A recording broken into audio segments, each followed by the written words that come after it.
Allô Amélie! Allô Léna! Bienvenue la gang au balado Franchement Littéralement.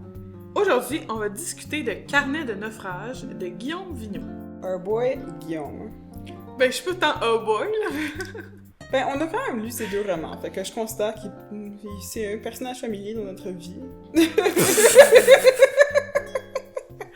Génial! Oh my god! Je vais vous en dire plus sur l'auteur maintenant qu'on en parle. Non, comment ce livre nous est parvenu? Oh my god. Je m'en souviens plus, honnêtement. Commence, puis peut-être que ça va me venir. Ouais.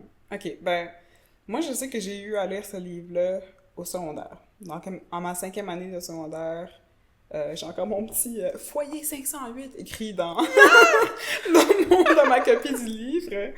On a lu ce livre-là au courant de l'année, puis j'avais quand même aimé, mais c'était resté loin dans ma mémoire. Puis je l'avais gardé dans ma bibliothèque toutes ces années, donc. Moi, je suis pas mal sûre que j'ai trouvé ce livre-là dans une boîte à livres. Mm-hmm. Puis à la première page, il y a quelque chose qui m'a fait rire par rapport à quelque chose qu'on disait au cégep. Ouais. Puis je t'ai envoyé une photo de la première page, puis j'ai dit « Check ça, comment c'est drôle. » Puis là, t'as dit « J'ai le livre chez nous. » Puis on s'est dit « Lisons-le ensemble. » Puis on l'a lu ensemble. C'est ça. Comme tout le temps. C'est tout le temps une de nous a le livre à la maison, puis on est genre « On le lit. » Puis on le lit. Ou à la maison, on vient dans une bibliothèque ou une librairie, genre.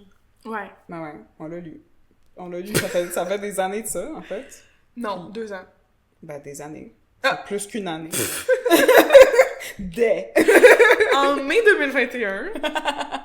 On a lu pour la première fois ensemble, c'est-à-dire Carnet de naufrage.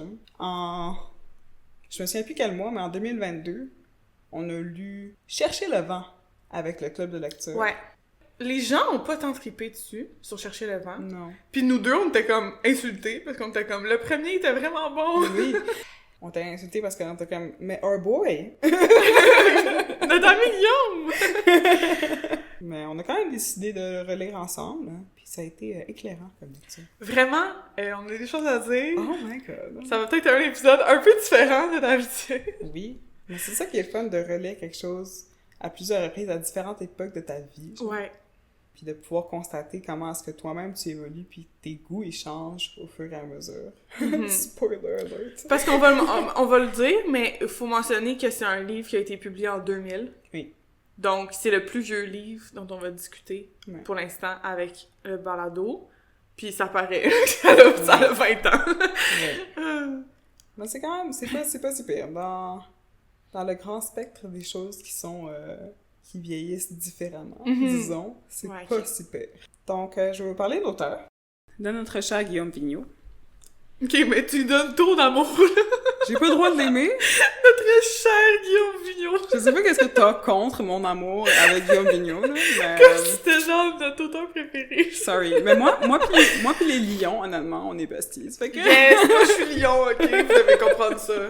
Et Nice Sagittaire. Ouais, je sais, je suis la merde, sorry.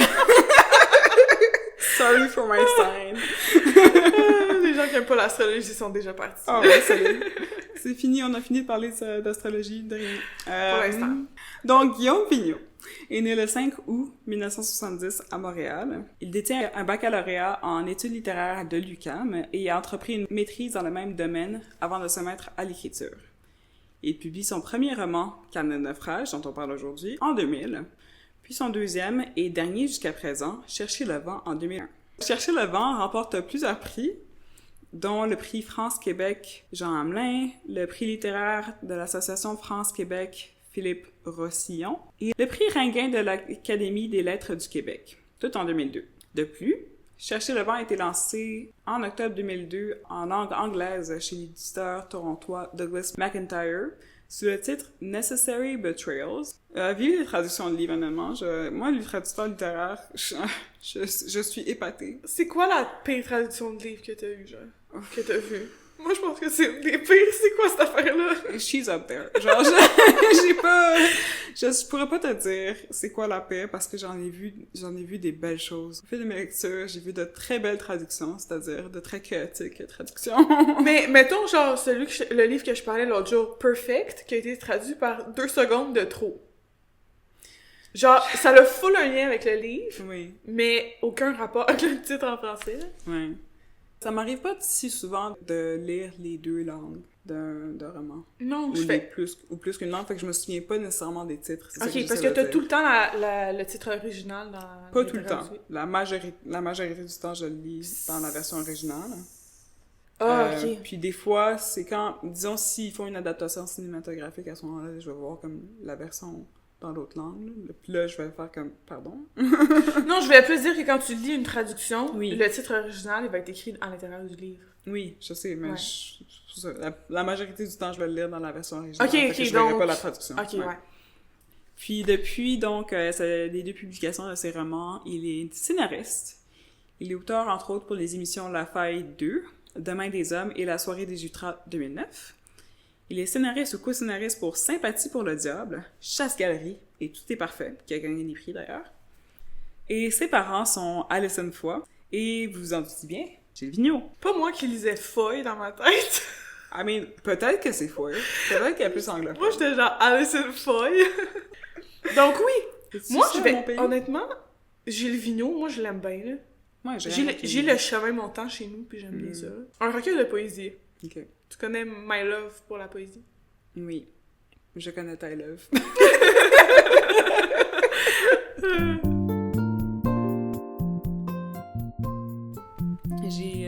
J'ai pas beaucoup écouté tant Gilles Vigneault, là, mais je connais juste comme Sans musique, des genre? classiques, Mm. c'est ça. Je les connais juste par référence, par référencement d'autres personnes, essentiellement. Ben correct. Mais bon, aujourd'hui, on parle pas de Gilles, on parle bien de Guillaume. Est-ce que tu veux nous résumer Canon de Frage? Moi, j'ai rédigé un petit résumé parce que j'ai appris de mes erreurs. J'ai fait un mini résumé. Alex, 27 ans, vient de se faire quitter par sa femme. Mhm. On va le suivre à travers l'Amérique du Nord. Montréal, le Maine, le Mexique. Oui. Les 3 M. Les 3 M. All the M's. Il va traverser des moments difficiles. On va suivre ses relations avec ses amis, ses conquêtes. À travers la déprime, le déni, ses propres naufrages et ceux des autres. Mm. Refait-il surface? Mm. Il faut lire le livre pour le savoir. Ouais. Voici mon petit résumé. Parce que honnêtement, c'est difficile, je trouvais difficile de résumer ce livre sans, honnêtement, tout dire qu'est-ce qui se passe. Ouais, mais c'est ça. Il y a différents types de résumés. Mhm. Donc, ça peut arriver que, comme un épisode précédent, L'énigme du retour, où le résumé raconte toute l'histoire. Un peu comme les trailers d'aujourd'hui, On le de referait. films. Mais c'est ça, tu peux très bien résumer un livre sans nécessairement avoir tout raconté aussi. Là. Ça se fait Ouais, dans les deux bref. sens. Un jeune homme de 27 ans qui va traverser une rupture. Ouais. À la nage. Voilà. Donc c'est ça, comme Amélie l'a dit, ce roman se situe majoritairement à Montréal, dans les années 2000. Donc facile de s'identifier pour nous, n'est-ce pas, étant deux Montréalaises. Et aussi le personnage a 27 ans et on a 27 ans. Voilà. Ça se situe à Montréal, ça se situe sur la rue Mont-Royal, que tout le monde connaît si vous habitez à Montréal. Ça se situe au Maine, que Amélie a visité maintes fois. Oui, il s'en va en Ogunquit. Ceux qui sont allés là, vous savez. Et ça se situe au Mexique, à Puerto Vallarta, vers la fin aussi du roman. C'est pas un spoil. C'est pas un spoil, je pense pas que ça. Honnêtement, là, vous Non, savez là. pas ce qui se passe, fait que c'est correct. Si vous voulez des vrais spoils, vous allez devoir aller écouter notre autre épisode Contexte requis sur notre page Patreon. Allez nous suivre au Patreon. Ouais. Là, on va vraiment tout dire qu'est-ce qui se passe. On va rentrer dans le livre, là, au fond des choses. Lisez le livre, et après ça, allez écouter. Ouais, Contexte c'est requis. contexte requis, hein. Vous devez avoir écouté notre épisode et lu le livre Oui. avant d'écouter cet épisode extra, parce que sinon, vous allez rien comprendre pantoute. Ouais. À moins que vous êtes le genre de personne, évidemment, on vous juge pas, qui préfère juste avoir tous les spoilers immédiatement et lire le livre éventuellement. Ouais. Ça Mais vous dans tous les appartient. cas, lisez le livre, s'il vous plaît. Faites pas genre, ah, je veux pas lire le livre, je vais aller écouter l'épisode extra, puis juste... Ah, peut-être qu'il y aurait genre des personnes qui étudient ce livre-là au secondaire, qui vont devoir comme faire des recherches là-dessus, puis qui vont tomber sur notre épisode, puis vont comme... Puis On vont sait couler tout. leur examen. Ils vont tellement couler leur examen. Parce qu'on dit de la merde. Non, mais c'est le fun. C'est vrai. C'est comme, on est des Spark Notes. Oui, Du Québec. Spark Notes. On est des poussières. Ok, dans l'épisode précédent, on disait qu'on était des poussières d'étoiles, mais maintenant on est des Spark Notes, guys. Voilà. Si vous connaissez Spark Notes, Vous avez étudié. ouais. Vous avez étudié entre guillemets, parce que SparkNotes, là, c'était quand t'étudiais pas, là. Vous avez essayé d'étudier. Animal Farm sur SparkNotes. Oh my god. Animal Farm, c'est tellement court. Pourquoi est-ce que tu voudrais... Non, génial, c'est la première chose qui me vient en tête, là. J'ai bien aimé Animal Farm, honnêtement. Si vous avez pas lu ce livre-là. Je l'ai pas encore. Non! Ouais, hein? J'ai lu 1984. Non, Parce honnêtement. que c'était obligatoire. Animal Farm de Je sais. George Orwell. Non, mais je vais te le dire pour les gens. Oui. Mais j'ai lu Animal Farm puis j'ai vraiment trippé. Non, mais on les relira ensemble. On rajoute ça à notre pile infinie de livres qu'on veut lire.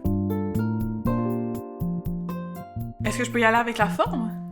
Oui. C'est vraiment un roman à la coupure classique. Là, notre dernière lecture, La banalité d'un tir, on disait c'était le roman à la coupure la plus classique par rapport à qu'est-ce qu'on avait lu les dernières fois. Il n'y avait pas du tout de poésie. Puis là, on est encore plus là-dedans. Là. C'est vraiment... Les chapitres, c'est des numéros. Il n'y a pas de titre. C'est juste 50 chapitres, des paragraphes, des dialogues. C'est vraiment un roman classique, là. J'ai rien de spécial à dire sur la forme. Ouais. C'est ça coulait comme du beurre, là. Ouais. Ça se lisait super bien parce que, justement, les chapitres sont relativement courts, les paragraphes sont clairs. Ouais. Il y a pas d'italique étrange qui va te mener dans une espèce de rêve. Tu vas pas te mélanger entre ce qui est du dialogue puis ce qui ne l'est pas. À part peut-être vers la fin. Moi, j'ai de la difficulté juste avec le dialogue classique de manière générale, avec les tirets. Des fois, j'oublie c'est qui parle. Oui, c'est vrai! Parce que... Une fois que c'est trop long, genre. Des fois, les gens, ils l'écrivent, genre, dis un tel, mais des fois, ils le font pas, pis t'es comme... Mais qui parle? C'est vrai que c'est mêlant, ça. Parce qu'ils l'écrivent au début, peut-être, mais une fois qu'il y a plusieurs phrases qui sont échangées, t'as pas besoin de le répéter à chaque fois. Virgule dit Alex, virgule dit Mais Yannick. honnêtement, genre, Alex, là, tu reconnais, quand c'est lui qui parle, il chiale. Mais oui et non, tu vois, il y a une conversation, justement, que j'avais notée entre Alex et Félix. Les deux gueulets, genre? C'est ça, les deux gueulets, à la fin. Les deux sont comme... Il est tard, il y en a un qui est en lendemain de veille, ou un truc comme ça. Non, il est tôt, alors. Et ils sont en train d'avoir une chicane par rapport à ce que Alex fait, puis son pouvoir sur les femmes, ce genre de trucs-là. Puis je suis comme...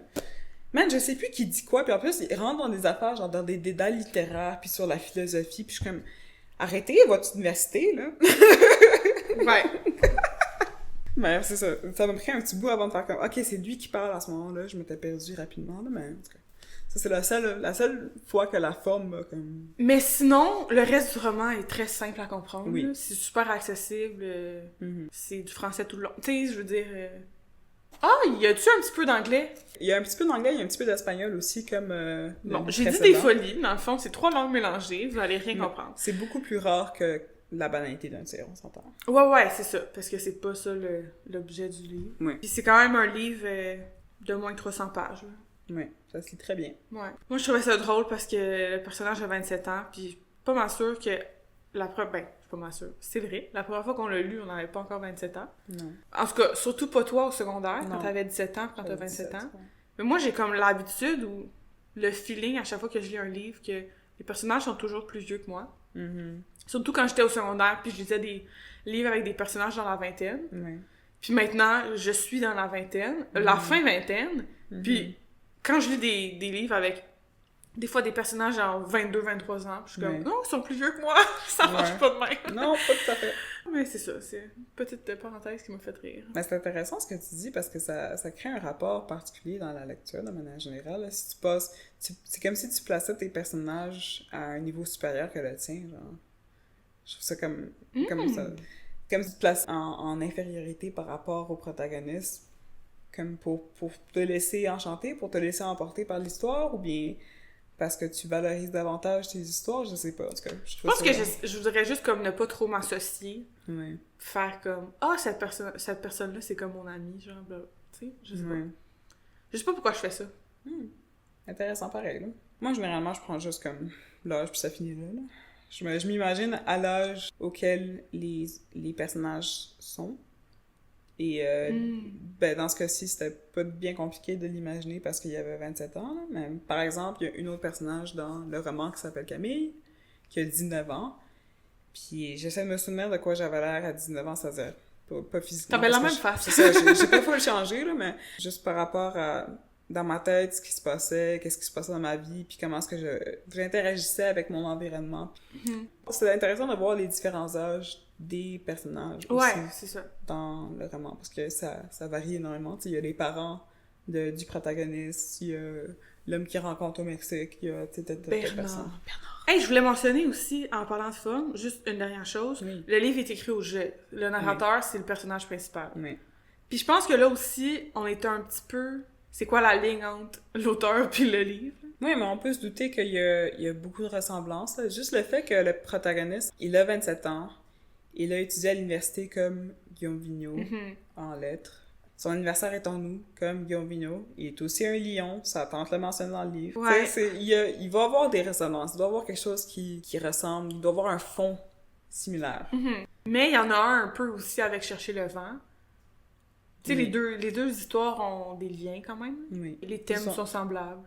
Ils ont le même point focal. Exact. Ça devait être sa zone de confort. Là. Ouais. C'est vraiment correct. En effet.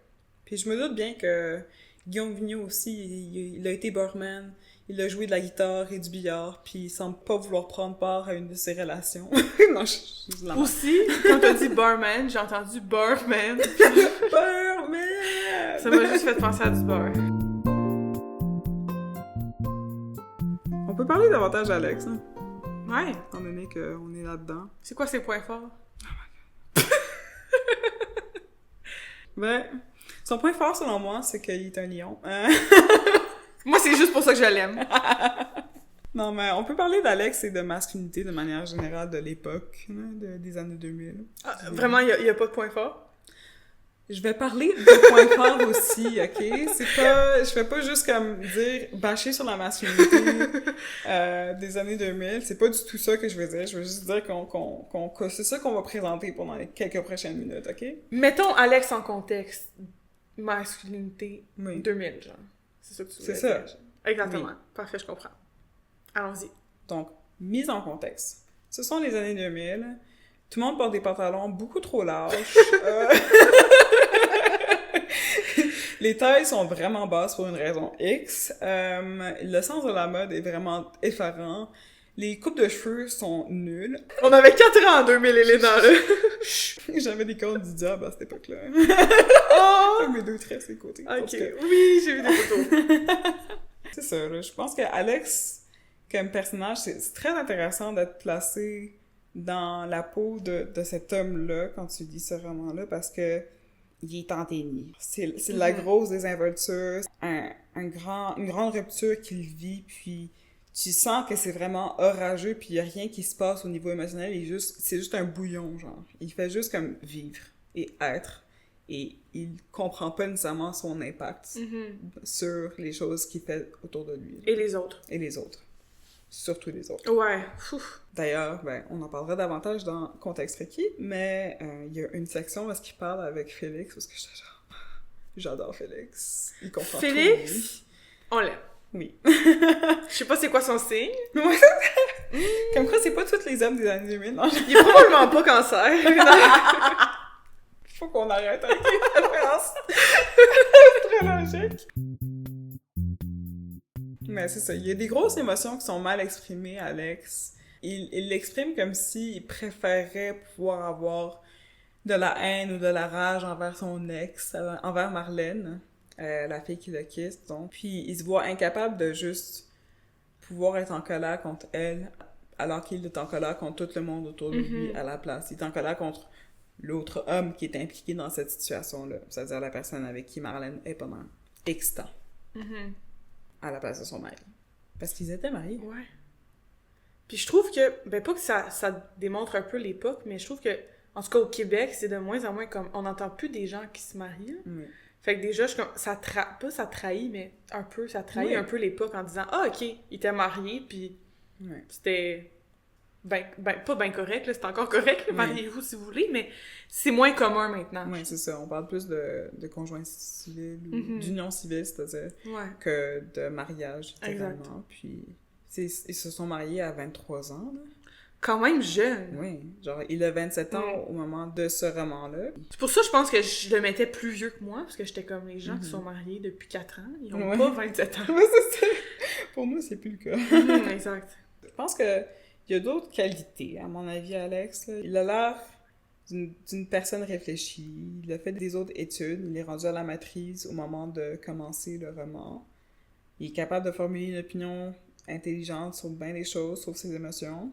Il joue de la guitare, which is pretty cool. Puis je pense aussi, tu sais, l'auteur qui a fait des études littéraires, Ouais. tu sais, son personnage aussi, Ben oui. il a essayé de mettre, tu sais, des belles phrases, des belles Oui. métaphores, des beaux mots. Mais c'est ça, ça transparaît les similarités entre l'auteur et le protagoniste. Il mentionne Camus, il mentionne... je me souviens plus quel autre auteur. Quand même beaucoup Hemingway. Hemingway. Vraiment beaucoup. Oui. Ça, par contre, c'est un lien intéressant. Ouais. Hemingway, c'est cette écriture-là. Il fait même l'éloge d'Hemingway. Là. Il considère la simplicité de la prose, la concision de la chose tellement intéressante que... Je trouvais aussi un truc qui trahit un peu l'époque, c'est le fait qu'il est fumeur. Oui. Ben... Il y a encore des fumeurs aujourd'hui, évidemment. Là. J'habite pas en dessous d'une roche, là.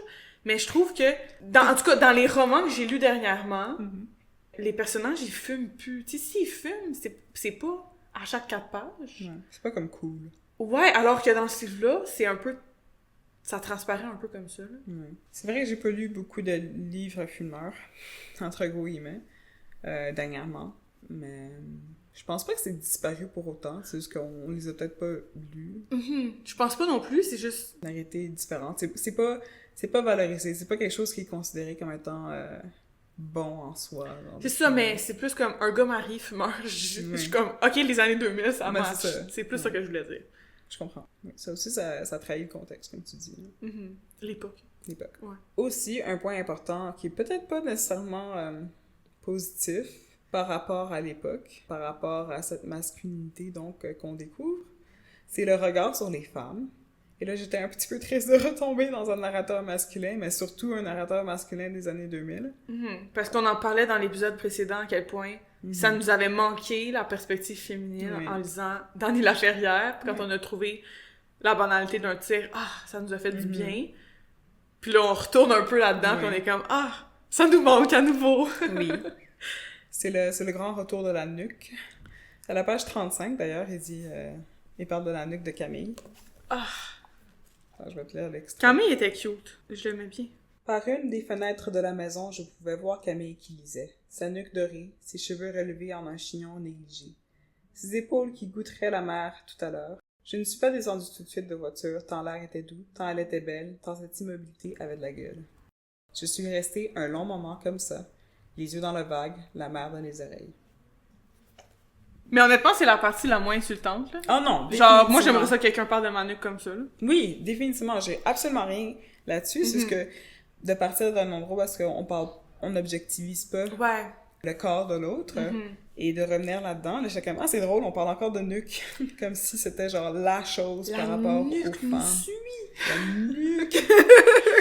Mais ouais. Ça, c'est pas du tout dérangeant, à mon avis. C'est juste, c'était bien écrit, d'ailleurs. J'ai beaucoup aimé comment c'est presque romantisé. Tu le verrais dans un film. Je pense qu'il y a peut-être de ça aussi dans le choix de l'auteur de devenir scénariste. Moi, j'imagine la scène, là, un petit peu au ralenti, Oui. là, le soleil, là, les cheveux, tu sais. La petite brise marine, etc. Ouais. Mais c'est ça, tu sais, ça, c'est comme le côté plus doux de la chose. Puis après ça, on a un autre personnage, femme, qui arrive plus tard dans le roman, Katharina, parce que les rapports sont très différents. C'est pas... Ça frise le non-respect. Ouais, vraiment, faut qu'on le dise. Ouais. C'est important qu'on le mentionne. Le consentement à l'eau. C'est ça. C'est pas quelque chose qui faisait les placards ni les publicités à l'époque, en 2000. Donc, on n'en parlait pas. Maintenant, on en parle. Tout le temps. Toujours. Surtout depuis MeToo. Et c'est important qu'on en parle, d'ailleurs. Je pense pas qu'il y a Il y a pas d'agression en soi dans ce roman-là. Je pourrais le dire pour vous sécuriser, pour que vous ne vous inquiétiez pas trop. Mais il y a définitivement des moments parce qu'on doute de la chose. On comprend pas trop c'est quoi le rapport. Il y a un rapport très animalier à la sexualité. Il y a un regard très sexué, très charnel de la femme qui pourrait choquer si ça fait longtemps que vous avez pas lu quelque chose qui date des années 2000. Ou plus tôt. Puis quand on dit ça a mal vieilli, c'est ça, là. Ouais. C'est uniquement ça. Là. Parce qu'on en parlait un peu avec Danny Laferrière qu'on disait, si t'avais le goût d'être respectueux il y a 20 ans, tu l'aurais fait. Oui. même chose pour ça, mais maintenant, on s'en rend encore plus compte. Ça nous aurait peut-être énervé un peu il y a 20 ans, puis maintenant, on s'en rend vraiment plus compte. Là. C'est ça. On a une plus grande sensibilité à la chose. Puis j'ai l'impression que, peut-être encore plus que depuis la première fois que j'ai lu, toi, ça doit faire... Si tu l'as lu au secondaire... J'ai lu au secondaire, c'était complètement différent pour moi à l'époque. T'as peut-être pas dû te faire la même réflexion. Ben, tu pourrais quand même. Là. C'est aussi que... mes expériences sexuelles de l'époque étaient très moins. Et maintenant que j'ai vieilli, c'est très différent. Ouais, c'est sûr. Donc je sais que c'est ce que moi j'aime, puis c'est pas ça. Donc c'est ça, l'identification est différente parce que j'avais pas cet âge-là, j'avais 16-17 ans, puis je pouvais pas comprendre de la chose. Puis c'est ce qui m'avait été aussi représenté dans d'autres films, ces affaires de l'époque. Donc comment est-ce que je pouvais savoir que c'est pas une bonne chose? Si c'est pas parce que c'est normalisé que c'est bon nécessairement. Que c'est bon, c'est ça. Justement.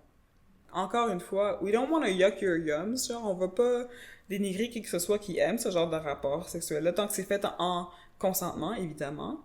Je comprends ce que tu veux dire. Ouais. Parce qu'il y a des personnes qui aiment ce genre de rapport-là, il y a des gens qui font du roleplay, puis ce genre de choses-là dans leur relation physique, puis c'est bien correct. C'est juste que pour des personnes que tu connais pas, et en l'occurrence dans ce roman-là, c'est pas des femmes qu'il connaît beaucoup, ces aventures qu'il a après sa rupture, je serais pas à l'aise de laisser quelqu'un que je connais à peine me faire ce genre de truc-là, tu vois. Mais encore une fois, ça dépend de chaque personne. Tu sais, je suis pas mal sûre que quelqu'un pourrait lire ça et dire genre « Wow, c'est tellement romantique ». Moi, je suis comme En tout cas, juste un petit... Une petite mise en garde. Ouais, voilà. Un petit mot, parce qu'il fallait qu'on en parle, vu que c'est quand même un thème important qui revient, c'est-à-dire dans le roman. Mais c'est pas des grosses scènes... Non. À chaque 3 pages, là. Non, vous rassurez quand même, là. Sinon on parlerait pas de ce livre-là. Là. Beaucoup d'autres choses. Ouais. D'ailleurs, on peut passer à autre chose, peut-être par rapport à la masculinité aussi, qui me rappelle les années 2000. Oui! Il y a beaucoup d'insécurité, je trouve, ce personnage-là. D'une part, par sa relation, le fait qu'il ait été brisé par le fait que sa blonde le laisse, là, sa conjointe, le laisse pour un autre homme. Mais je trouve ça intéressant parce que c'est encore quelque chose qui est courant, mais on en parle davantage de la sensibilité des hommes et comment est-ce que les hommes devraient être, donc, et exprimer leurs émotions. Et il fait beaucoup de références à ça au travers du livre. Je sais pas si t'as remarqué, là, mais il y a beaucoup de moments où il est comme « j'aurais aimé ça être en colère, j'aurais aimé ça être aussi désinvolte, nanana. » Puis sinon, c'est d'autres personnages qui lui parlent de lui comme ça. Genre. Laisse-toi être en colère. Mais c'est ça. C'est ça, exact. Je comprends ce que tu veux dire. Il y a beaucoup de moments où tu vois comme une rage un peu, comment dire, réprimée. Ah ouais. Cachée. Des moments, on voit des éclairs de folie, des éclairs d'une profonde tristesse, de dépression par rapport à ce qu'il a vécu. Et il se laisse pas les vivre. Il y a beaucoup de désinvolture par rapport à la chose. Je pense que j'avais gardé une page en tête, la page 24, pour exemplifier la chose. C'est peut-être juste un manque d'élocution émotionnelle chez les hommes à ce moment-là, genre dans les années 2000, qui est encore présente aujourd'hui, mais de moins en moins, je l'espère en tout cas. Moi, en tout cas, j'essaie de plus de m'entourer, je garde les amis que j'ai, là, mais les amis gars qui sont capables d'exprimer leurs émotions puis de pas les cacher, les amis gars qui pleurent, là, moi, je les adore, là. Honnêtement, tout le monde, là. Oui. Parce genre pas juste les gars, là. Non, exprimez vos émotions, c'est là. sûr. Les filles aussi, c'est que notre société a fait en sorte que les filles sont davantage capables d'exprimer leurs émotions puis de les vivre puis de les présenter à d'autres personnes sans que ça soit tout un cas. Alors que les hommes, ils ont été, tu sais, pendant longtemps, encore des hommes de cette époque-là, là, les millennials and up, c'est-à-dire tout ce qui est né avant 95, 96? Ouais. Avant les années 2000, disons ainsi. Ouais. Encore de la difficulté à exprimer ses émotions correctement. Mais je trouve qu'il y a un peu un double standard là-dessus, là. Ah oui. Comme, les femmes sont trop sensibles, mais les hommes, vous devriez l'être plus. On peut plus juste comme pleurer en paix, là? Mais c'est ça, c'est ça l'idée, c'est ça que j'essaie de dire, c'est que ça devrait juste...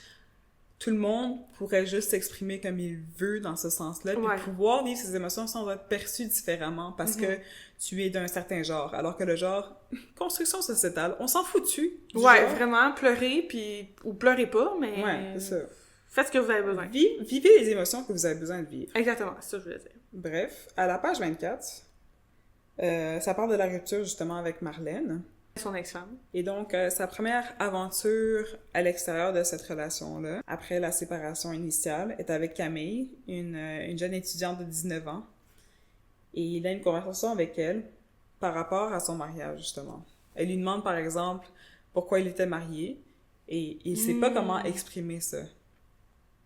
Puis après ça, la petite fin de la conversation, c'est... Il répond à « Pourquoi tu t'es marié? » avec « Pour les vraies raisons, je suppose. » Je dis bêtement.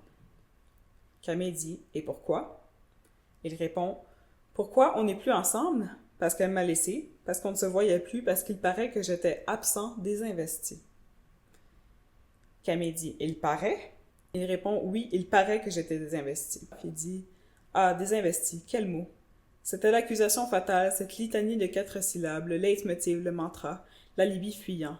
C'était le goudron dans lequel Marlène avait englué ma colère. « Tu t'es désinvesti », elle brandissait, ce blâme comme une saloperie d'immunité diplomatique, l'air de dire « Que veux-tu que j'y fasse? » Il est comme pas capable de reconnaître son propre désinvestissement. Alors que c'est clair, hein? Il n'y a pas d'autre façon de dire désinvestir. Il n'y a pas d'autre façon de parler de ça. C'est juste... Quand t'es dans une relation, soit tu l'es pas. Là. Ouais, exact. Mais je suis capable de dire, ça, c'est ce que son ex-femme disait sur lui. Oui. Mais il est pas capable de reconnaître, c'est ça qui était. Là. Oui. Puis l'essentiel, pour moi, cette conversation-là, ça en dit beaucoup par rapport au reste du roman. Ça veut juste dire qu'il est désinvesti par rapport à plusieurs choses, dans ses propres émotions, puis par rapport à sa propre guérison. Puis il va le rester pas mal. Exactement. Ouais. C'est ça, c'est comme le déni, il est fort, là. Le déni, c'est un très bon mot pour Alex. Oui. Donc, en continuant sur cette même lancée, on peut dire vraiment, parce qu'on a dit au début que le personnage se promenait, il est allé au Maine, il est allé au Mexique, et il fait vraiment ça dans l'évitement. Il se promène, il fait des voyages, pas pour profiter de la vie, mais pour éviter ce qu'il laisse chez lui. Là. Oui. Puis à chaque fois, il part avec quelqu'un. Je sais pas si c'est un spoil. Puis ça démontre aussi à quel point ça aurait été un voyage différent s'il l'avait fait seul. Mais là, il se rattache encore à quelque chose qui fonctionne pas, puis il voit pas le problème. Il reste là-dessus. Ouais. Son déni, sa désinvolture, elle reste avec lui. T'as comme espoir que ça change constamment. C'est écrit au jeu, puis tu sens qu'il est encore juste comme lui. Il y a pas de changement interne réel, à part pour les petits éclats d'émotions qu'on a ici et là, des batailles avec telle personne, ou bien une soirée qui vire un peu folle, ce genre de trucs-là. Mais il reste encore comme dans l'évitement total. Et c'est ça, les voyages, ça contribue à ça. Tu peux voyager pour d'autres raisons, juste pour pouvoir sortir de ta ville, pour pouvoir voir d'autres bouts de pays, pour pouvoir prendre du soleil, prendre congé, bref. Mais j'ai l'impression qu'il est pas là pour justement profiter de la plage, là. C'est ça. Il le fait, mais d'une façon très étrange, à chaque fois. Ouais, c'est ça. Il y a, donc, c'est l'eau qui revient constamment, hein? Oui, le thème, ben, je trouve ça intéressant en parlant d'eau, parce que il fait des voyages, justement, où il va sur le bord de l'eau. Le Maine, il y a du sable puis de l'océan. Au Mexique aussi. Puis, il fait beaucoup de rêves aussi sur le désert. Mais le thème de l'eau, dans ses métaphores, dans les mots qu'il utilise, il revient beaucoup. Alors, on est tout le temps dans le sable et l'eau. Tout au long du livre. Je trouvais ça vraiment intéressant.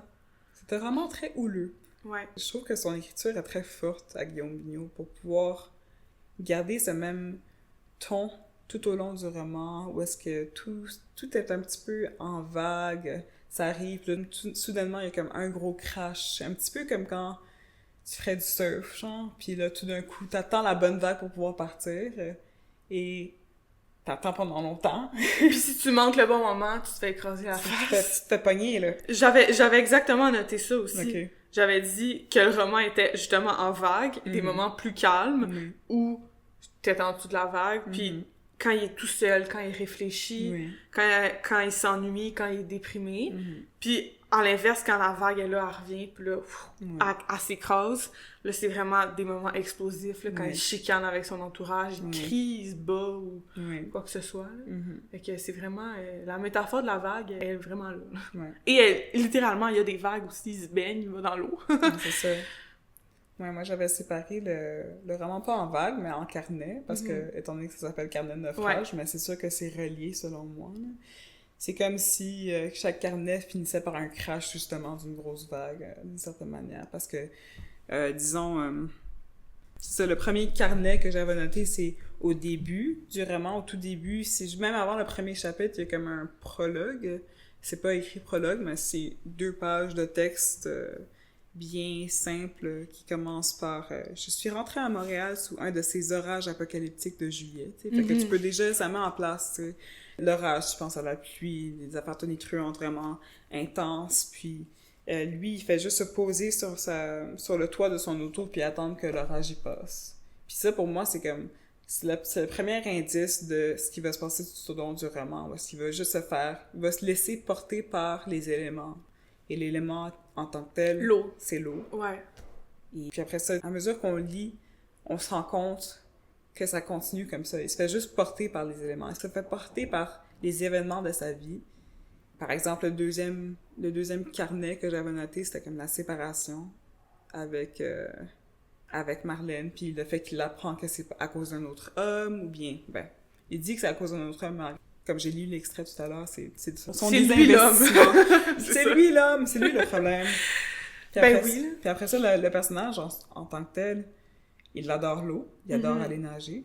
Il y a beaucoup de moments où il se retrouve dans l'océan et qu'il nage beaucoup trop loin. C'est comme beaucoup trop longtemps. Beaucoup trop longtemps. Puis c'est comme son truc. Puis ça, c'est un truc que je retrouve aussi souvent pas juste dans des livres, mais dans des films où est-ce que tu vois un personnage qui est un peu perdu, qui fait juste nager longtemps, mais qui va un petit peu trop loin dans des aventures qui vont lui faire du mal, puis qu'il le sait pertinemment que ça va lui faire du mal. Genre. Comme nager vraiment trop loin du large, ou bien... Il essaie de noyer ses émotions. Conduire beaucoup trop rapidement alors que tu le sais que c'est pas bon pour toi. Puis ce genre d'impulsion-là, je trouve que ça fait aussi très masculinité des années 2000 pour moi, là. Je le vois de même. Puis c'est très... Tu vois un peu la propension vers le néant, le chaos, les pensées peut-être à la limite suicidaires, justement, parce que t'as aucune considération pour ton propre bien-être. Mais je trouve ça dommage que ça soit ça qui soit représenté avec l'eau. Ouais. Personnellement, moi, l'eau, c'est mon élément préféré. J'adore être dans l'eau. Puis pour moi, l'eau, c'est genre le calme. Quand je me baigne, le nombre de fois que je me suis baignée dans le Maine, on en parle, justement. Le Maine, c'est froid. Il a passé tellement de temps, Alex, le personnage. L'eau, pour moi, c'est vraiment un élément calme. La pluie, ça m'apaise. Quand je suis dans l'eau, je me sens bien. Puis comme je disais, quand je me baigne dans le Maine, moi, j'aime pas ça aller trop dans les vagues. Les vagues, pour moi, c'est comme... C'est trop violent. Mais j'aime être dans l'eau quand même. Mais ce personnage-là, justement, il prend pas la sérénité de l'eau. Il prend le côté plus agressif. Les grosses vagues. Puis j'aimerais ça que le côté serein de l'eau, il apparaisse plus souvent. Pas nécessairement dans ce livre-là, juste comme en général. C'est tout le temps comme négatif, l'eau, je trouve. Je pense pas que c'est tout le temps négatif. Pour moi, c'est un peu les deux, tu sais. C'est une force de la nature. Quand tu rentres dans l'océan, tu dois savoir que d'une part, tu vas pouvoir te retrouver dans la marée basse, c'est calme, tu peux accueillir des coquillages, tu peux juste comme laisser tes pieds un petit peu clic-claquer dans l'eau. Puis après ça, s'il y a des grosses vagues, s'il y a des gros vents, là, tu te caches parce que tu peux rien faire. Puis c'est ce qu'il essaie de montrer par ce titre, donc Carnet de naufrage. Tu sais, un naufrage, tu parles de... Peut-être qu'il était dans l'eau sereinement, justement, de manière désinvestie, dans le déni, en évitement. Et là, il s'est pas rendu compte que l'humeur de l'océan a changé. Et là, il est en naufrage. Il est coincé quelque part. Il est à la merci des éléments. Et pour moi, c'est ça.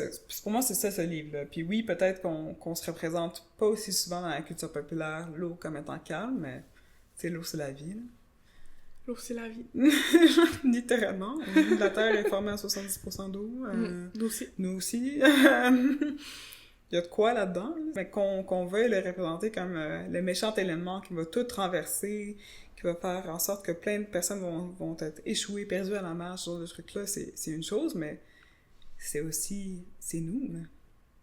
Ben, on peut, dans le fond, je vais me contredire moi-même, on peut faire ça avec tous les éléments aussi, là. Oui. Comme le feu, c'est hyper destructeur, mais c'est aussi, genre, la chaleur, le réconfort, la vie aussi. Oui. Puis, on peut, tu sais, on peut vraiment faire ça avec tout. Fait que... C'est juste, pour moi, mon rapport à l'eau puis le rapport à l'eau du personnage était différent. C'est plus ça que j'essaie d'exprimer.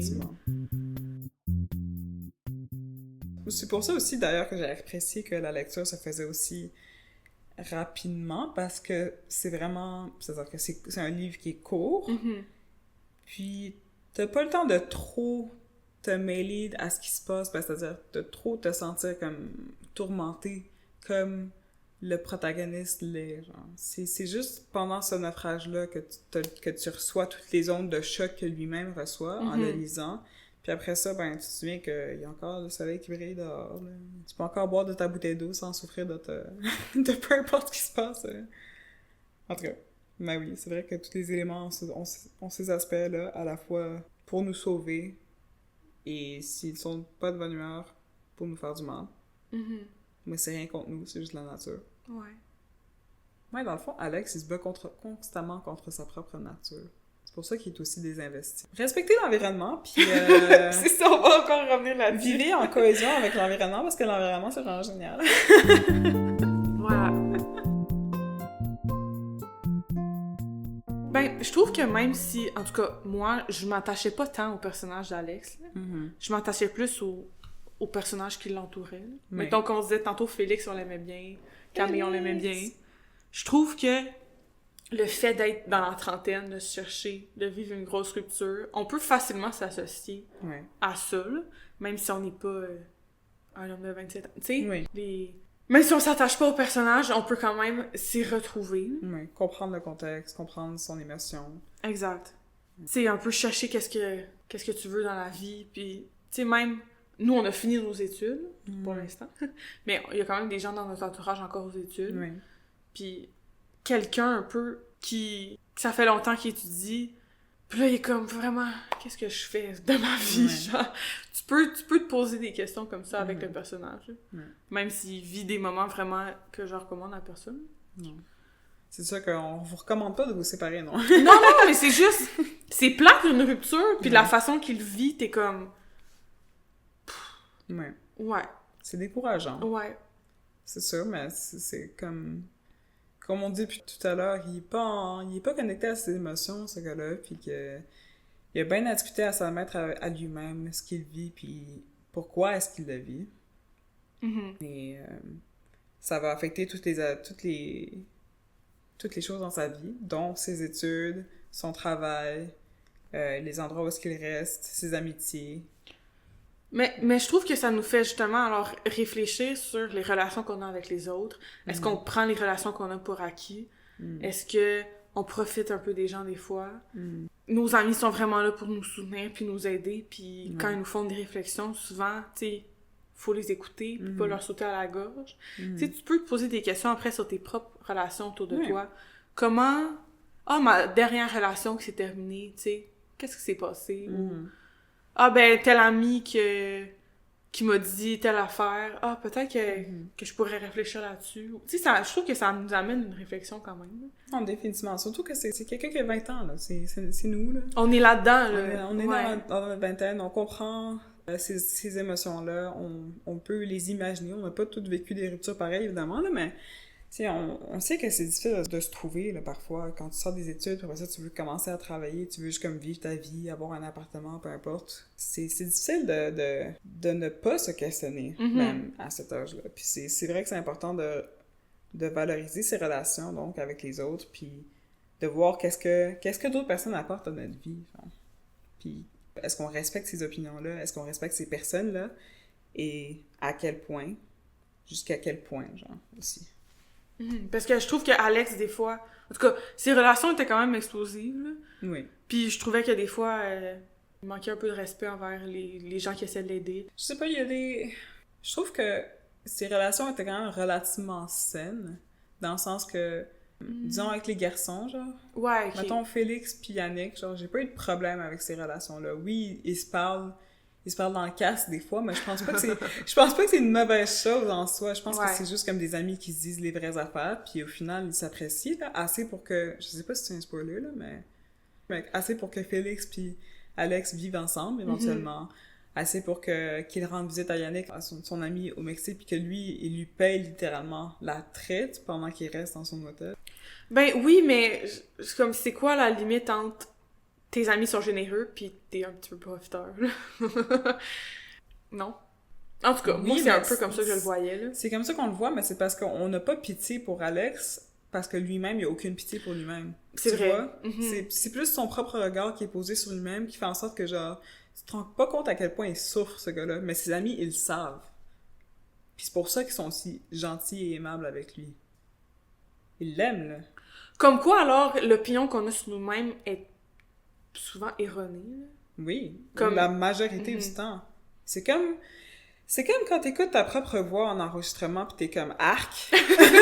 Mais tes amis pis ta famille ont passé leur vie à t'entendre parler de même. C'est comme ça que c'est. Ben, c'est un petit peu ça. Faut que tu t'habitues, faut que t'aies un petit peu de gentillesse à ton propre égard, puis éventuellement, tu vas être capable de pouvoir voir ce que d'autres personnes voient en toi, de pouvoir valoriser ces choses-là, puis de savoir pour toi-même aussi qu'est-ce que t'aimes en toi. T'sais, c'est pas obligé d'être la même chose, c'est pas obligé d'être kiff-kiff pour tout, là. Puis peut-être qu'on le sait pas, là, peut-être qu'à la fin de ce roman-là, il va finir par faire genre du mad cash, puis repayer ses amis pour toutes les gentillesses qu'ils ont eues à son égard. Fait que... Ben, je lui souhaite à Alex d'avoir une évolution, puis de s'en sortir. Même si c'est un personnage. Mais oui, parce que, comme je dis, à chaque fois qu'on rentre dans un roman, le personnage a une vie avant que tu lises le roman, puis il y a une vie après, une vie fictive, mais une vie quand même. Fait que tu lui souhaites quand même des bonnes choses. Ben, à lui, oui, mais mettons, il y a d'autres personnages dans d'autres livres qu'on était comme toi, tu mérites pas une bonne fin. Mais sinon, tu sais, tu souhaites que justement le personnage n'a pas passé à travers toute cette histoire-là pour finalement rester pareil. Tu veux qu'il y ait une évolution, tu veux qu'il se retrouve un peu, puis... On veut le meilleur pour toute personne, même si ces personnes sont fictives. Merci. Voilà. Exactement. Puis j'aurais fait peut-être une petite dernière réflexion, parce que à l'épisode précédent, on parlait un peu d'amour, tu sais, dire aux gens qu'on les aime. Un peu, on l'a dit un peu beaucoup. Un petit peu beaucoup. Puis à un moment donné, dans le livre, plus vers la fin, il dit « Est-ce que dire qu'on s'aime, c'est pareil qu'aimer? » Je suis comme... C'est une bonne réflexion, un peu, parce que même si on disait « Dites aux gens que vous les aimez, mais est-ce que... tu l'exprimes d'une autre façon aux gens de ton entourage, que tu les aimes. Tu sais, mettons, Alex puis Marlène, peut-être que ça n'a pas fonctionné, mais qu'ils se disaient « je t'aime 4 fois par jour puis ils se sont éloignés, puis peut-être qu'ils s'aimaient plus pareil, mais qu'ils continuaient de se dire qu'ils s'aimaient. Et je trouvais que il répond pas vraiment à la question, mais je trouvais que ça faisait une belle réflexion à avoir à la fin du livre. Non, je suis d'accord. Je pense que tout existe dans ce spectre-là, à mon avis, là, pour comment dire à quelqu'un qu'on l'aime. Puis selon moi, c'est « it's all in the eye of the beholder », dans le sens que tu peux dire à quelqu'un que tu l'aimes, puis la personne va le prendre comme elle va le prendre. Ça dépend de la personne. Tu peux pas savoir exactement comment ça fonctionne dans son esprit à elle, mais au moins, toi, t'as la paix de savoir que tu lui as dit, et donc qu'elle le sache, même si c'est de manière objective. Après ça, subjectivement, cette personne-là va faire son propre travail pour savoir qu'est-ce que ça veut dire que toi, tu m'aimes, genre.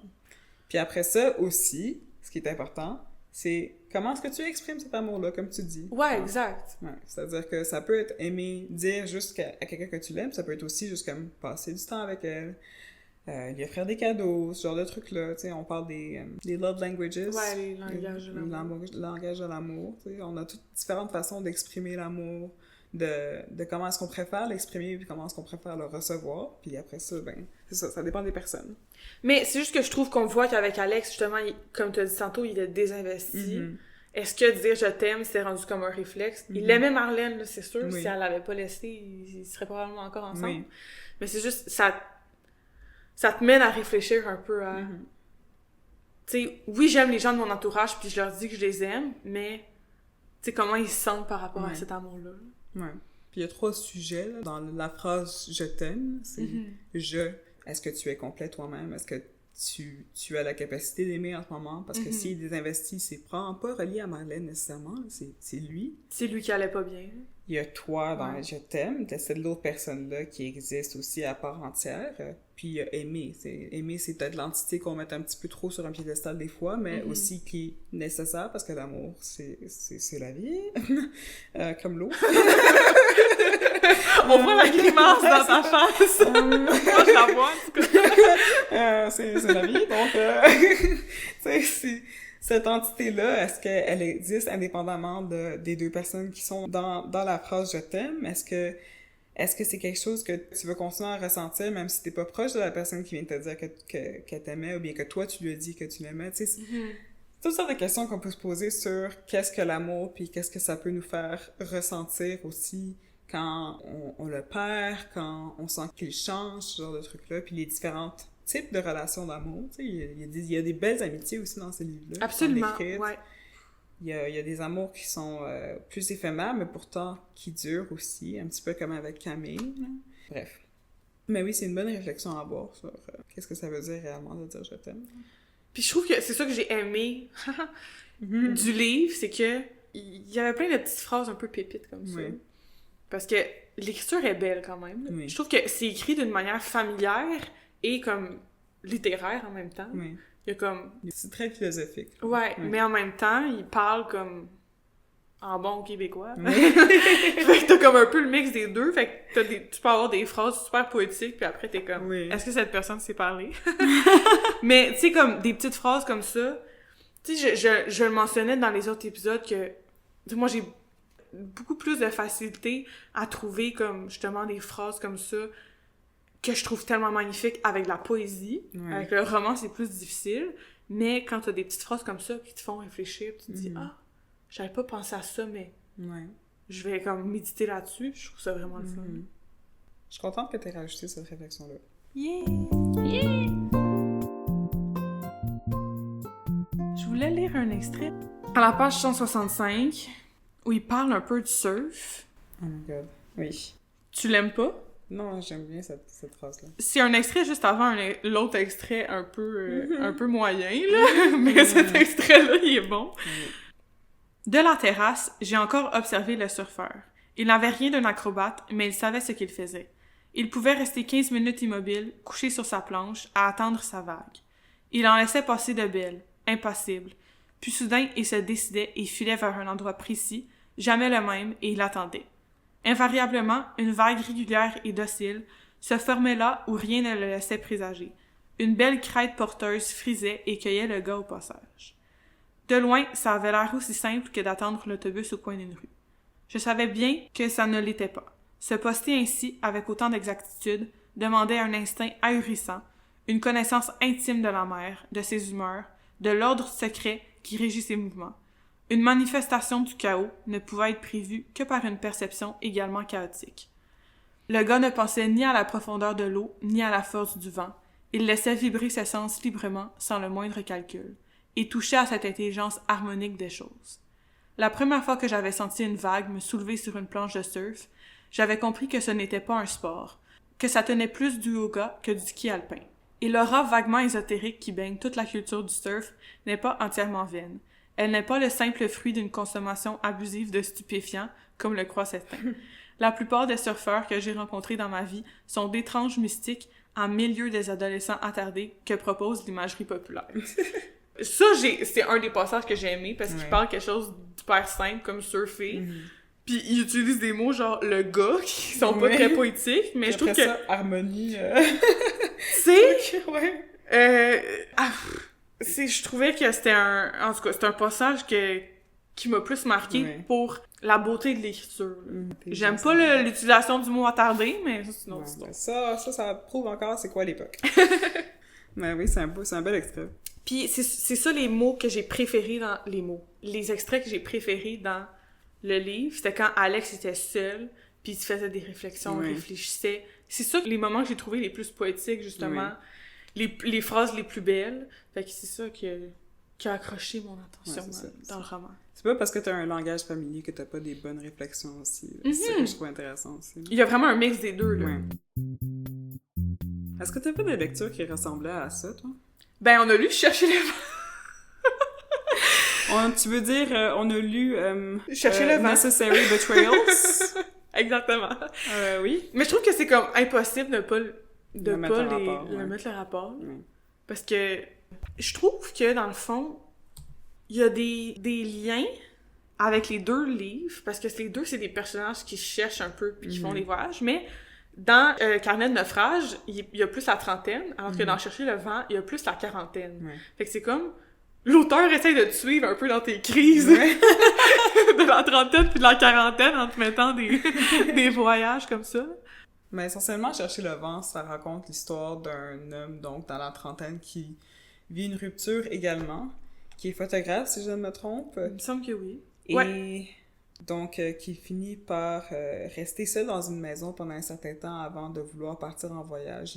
Il part un petit peu sur un coup de tête en voyage avec un ami aussi, si je ne me trompe. Je pense que c'est ça le début de Chercher le vent. Avec son beau-père. Son beau-frère. Non, son beau-frère. Son beau-frère, Right? c'est ça, oui. Et une autre fille qu'ils ont rencontrée dans un café, genre. La journée même.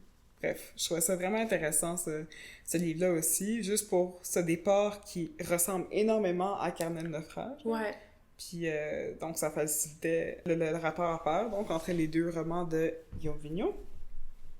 On peut quand même dire qu'on a préféré Carnet de naufrage. Oui. Malgré le fait que Chercher le vent a gagné des prix. Moi, j'aurais pas de... Ouais. À chacun son opinion. Mais sinon, j'avais pas d'autres œuvres. Ouais, ben c'est ça. Moi aussi, ça m'a juste fait penser à des romans initiatiques. Ouais, exact. C'est vraiment ça. Ça m'a fait penser à quand on a lu Moon Palace au cégep. Paul Auster? Oui, un petit peu. Mais très, très loin. Ça m'a aussi fait penser à... Je suis désolée de te comparer à ça, Guillaume. J'ai peur, qu'est-ce que tu vas dire? Volkswagen Blues. Oh mon Dieu! Mon Dieu. C'est tellement vrai. Ouais. C'est vrai que ça me fait penser à ça. Ouais. Un livre que j'ai haï, là. Un livre que j'ai haï. Mais ça fait vraiment longtemps que j'ai lu. Toi, tu l'as lu récemment. Est-ce que tu l'avais aimé? Non. Non, c'est ça. Mais c'est vrai. C'est vrai. J'ai pas aimé la plume. J'ai pas aimé la façon que le livre était entrecoupé. Puis, honnêtement, j'ai juste comme des souvenirs amers de ce livre-là, genre. Ouais. Ouais, fait que c'est ça. Ça m'a fait penser à ça juste parce que c'est un homme seul, relativement jeune, qui part quelque part. Puis qui essaie de se découvrir, puis qui essaie de trouver une partie de lui ailleurs. Et malgré le fait que, ici, dans Carnet de naufrage, il revient, ça fait encore roman initiatique tout en étant comme toute en intégrité, puis avec une belle nuance avec l'eau dont on parlait, là, qui reste un thème coulant à travers le livre. Wow! Quelle fluidité incroyable! Wow! Ok, si vous voulez nous entendre faire plus de puns par rapport à l'eau, écoutez notre contexte requis sur notre page Patreon. Ouais, moi j'ai bien des choses à dire, surtout sur la bouffe, honnêtement. Sur la bouffe? Sur la bouffe. Ok, mais moi aussi je suis curieuse, fait que je vais aller l'écouter. Fait que venez-vous-en sur Patreon, guys! Ce fut Carnet de naufrage de Guillaume Vigneault. Donc, merci d'avoir été à l'écoute pour cet épisode de Franchement littéralement. On vous invite à nous suivre, toujours et encore, sur notre page Instagram à biblio_brume ou à nous écrire au franchemanslit@gmail.com. Et on se dit à la prochaine! Bye bye! Les œuvres mentionnées dans cet épisode sont Carnet de naufrage de Guillaume Vigneault chez Boréal Compact, Chercher le vent de Guillaume Vigneault, Boréal Compact, Le chemin montant de Gilles Vigneault chez Boréal, Moon Palace de Paul Auster chez Actes Sud, Volkswagen Blues de Jacques Poulain chez Leméa. Au prochain épisode, on va discuter de Coraline de Neil Gaiman. À bientôt!